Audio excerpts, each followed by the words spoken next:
have migrants and refugees going to Libya, but for us to a large extent, it's too late when people are in Libya. There's very little we can do in Libya because of the insecurity, because of the lack of solutions, because of difficult cooperation with the Libyan authorities. So everything should be attempted in countries of transit or country of first asylum to provide better services to the people that meet their needs so they don't feel tempted by those dangerous journeys.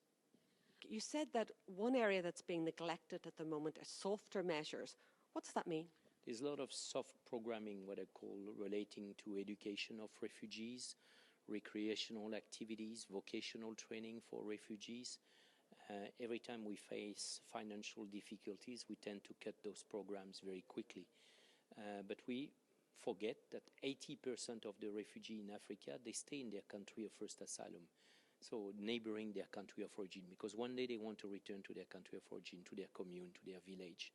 It's only 20% moving, and those 20% are normally unaccompanied children, underused, people below 25, because we have nothing to offer them. So they look for better protection elsewhere. The diaspora, the smugglers are telling them that, they're going to see the promised land somewhere else, and they move on, taking considerable risk and end up in very difficult situation in Libya. We'd like to prevent that. The European Union is very much fixed on the role of illegal trafficking of human beings. Can we do more in this area?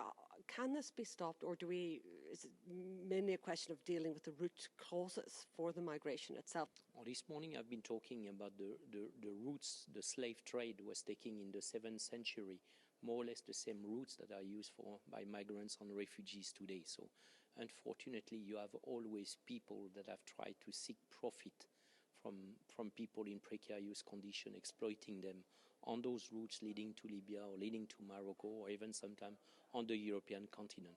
Of course, more needs to be done in terms of information sharing, in terms of making sure that known traffickers are held accountable, that they are prevented from traveling, that their assets where they are seized, that those people at some stage face justice.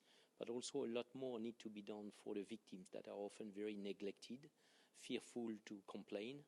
So they need basic safety nets where they feel comfortable complaining about what they have suffered.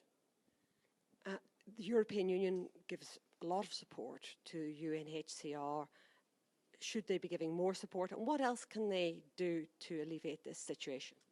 I think we're too fixated on the situation in Morocco and Libya because they directly impact arrivals in Europe. I think it's important to maintain attention and build the capacity of the Moroccan authorities and Libyan authorities to manage asylum and migration, but that's only part of the solution. We don't change geography. We have more than 15 countries active on the African continent, so we need to deal with the root causes, and we need to continue efforts to stabilize population in their country of first asylum, provide them the services they need, and those resources we need to do that are not just for us, they are for local communities, local governments, local NGO partners that are on those routes. People don't move through the big cities, they go through smaller routes to reach very dangerous border areas, and we need to be present where they are.